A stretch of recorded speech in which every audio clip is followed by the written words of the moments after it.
Nasceu e foi criado em Vila Vintém. É carioca autêntico, flamenguista por paixão. Ao lado do genial Grande Otelo, deu o pontapé inicial na sua carreira. É ator, produtor e diretor. Expressivo e preciso em suas abordagens dramatúrgicas. Como diretor, assina importantes trabalhos na TV, no teatro e no cinema. E dedica-se com muito empenho ao reconhecimento do negro na dramaturgia brasileira. O Perfil de hoje recebe com satisfação e alegria o diretor Luiz Antônio Pilar. Luiz Antônio Pilar, muito obrigado pela sua presença no Perfil de hoje. É uma alegria te receber. É um prazer muito grande estar aqui com você mais uma vez, porque já estivemos juntos em outras ocasiões. E estou aqui à sua disposição. E vamos conversar sobre essa história que eu acabei de dizer, que começou lá na Vila Vintém e que chegou para o outro lado da cidade, lá na TV Globo e na Zona Sul do Rio de Janeiro, fazendo muita coisa. Aonde começou a inquietação do menino Luiz Pilar pelas artes? O que é interessante, que eu acho que eu nunca, enquanto criança, tive nenhuma manifestação ou desejo explícito de fazer artes. Eu queria, sim, quando jovem, e me preparei para isso, ser médico. E aí lembro que durante aquele período de segundo grau, na minha época, já vou dizendo logo, estou com 55 anos, geração de 60, tinha um curso técnico no científico, e eu fiz de patologia clínica já vislumbrando fazer medicina, e gostava muito. Até que fui estagiar num hospital público, lá em Padre Miguel, e percebi que o desejo não era muita... Era grande, mas talvez a vocação, né? Naquele período eu tinha um conceito de vocação, hoje até tenho outro, não me tendia para a medicina.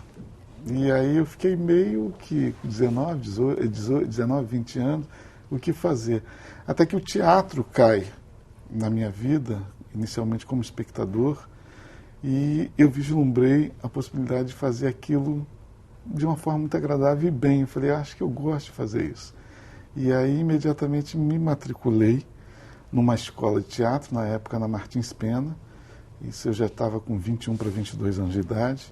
Fiz o teste, passei, fiz o teste com o falecido Wilker, Zé Wilker, cara a cara com ele. Depois tive a oportunidade de trabalhar com ele como ator, já na TV Globo.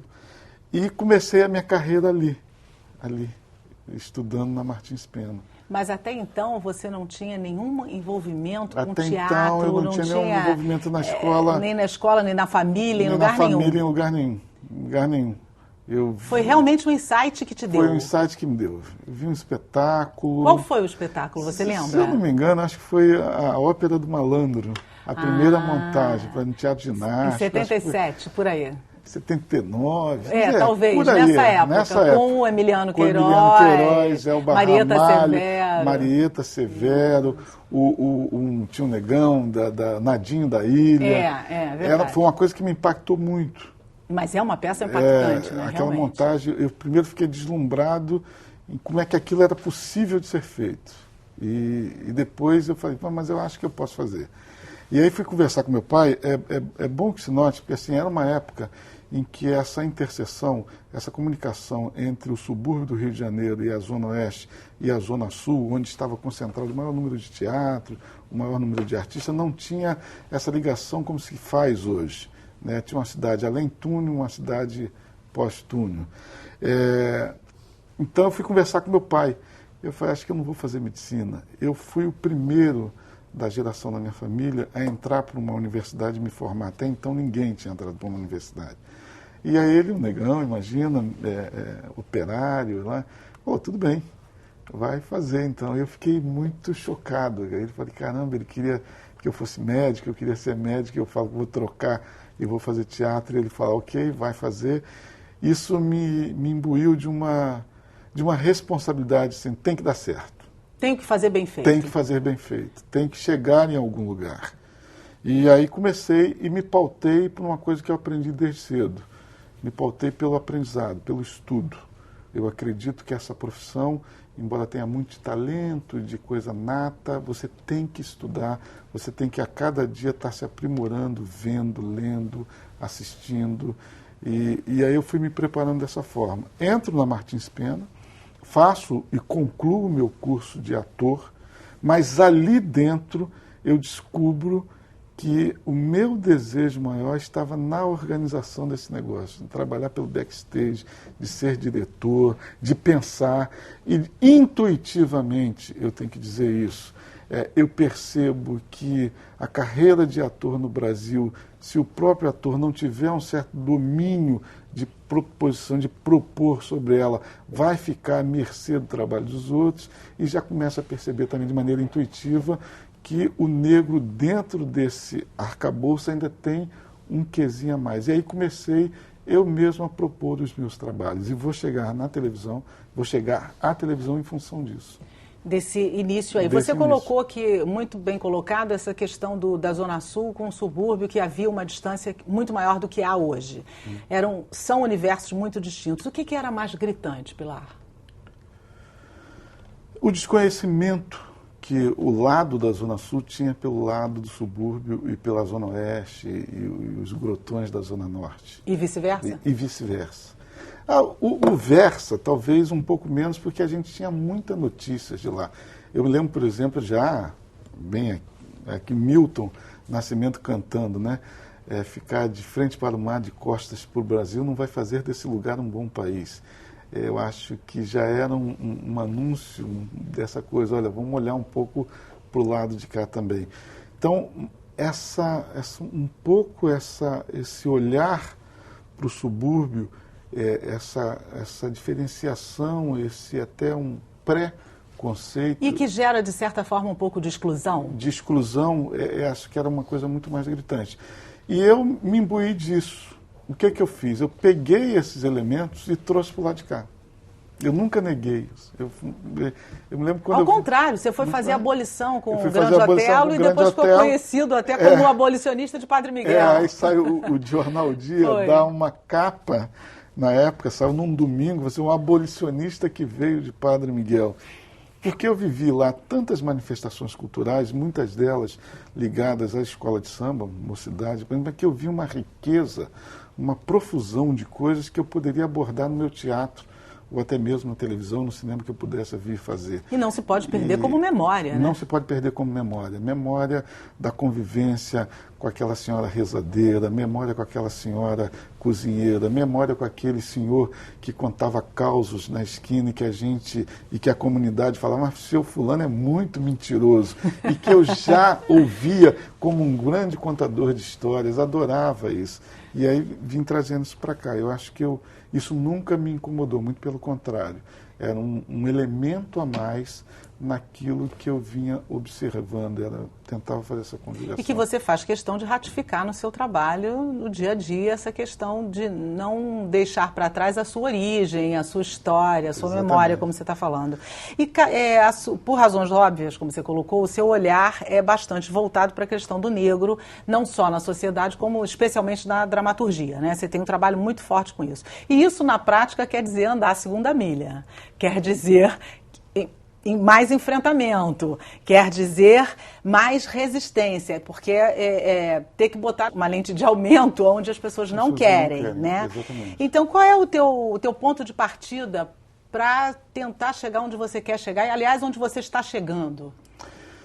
Então, a boa preparação é um ponto de partida. Eu vou relatar rapidamente aqui como eu chego na televisão. Eu acho que eu em 84, por aí, eu já na Unirio, 85, eu conheço um dramaturgo chamado Jean Genet. A gente já tinha trabalhado ele na Escola de Teatro Martins Pena. E aí eu descubro uma peça dele chamada Os Negros, Le Negre. E aí eu me correspondi, à época ele estava vivo ainda, consegui os direitos dessa peça de graça, eu, estudante de teatro, sem nada no bolso. Faço um grande projeto disso, de venda desse espetáculo, e chamo uma pessoa como grande representação, que foi a Zezé Mota. Fui até a casa dela, ela me recebe muito bem, linda. Né? Você não a conhecia até então? Eu nunca conhecia o mito, né? Sim, mas não de ver pessoalmente. A Chica da Silva, e aí, chego 10 anos depois, aquela mulher me recebe, eu fui lá, expliquei para ela, eu quero fazer uma peça só com atores negros e queria ter uma atriz com um grande nome para eu poder ver, não, pode botar meu nome, e os outros, eram 13 atores, os outros 12, tudo da minha geração, do 9.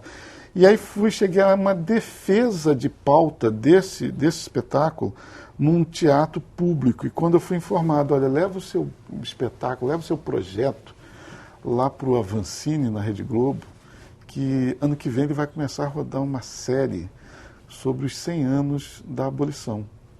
E quem sabe ele não escolhe um ator do teu elenco, isso vai alavancar o teu projeto. Eu falei, opa, saí de lá e fui em direção ao Jardim Botânico, subi a rua Inglês de Souza, toda a vida lá em cima.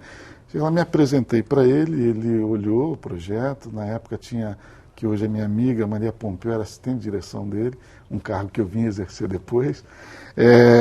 Ele me recebe, olha para mim e pergunta se eu era ator. E eu falo, não, eu quero dirigir, mas você é ator? Na terceira vez eu falei, sou. Ele falou, então vamos fazer um teste. Eu falei, mas para quê? Para o personagem principal. Fiz um teste e passei.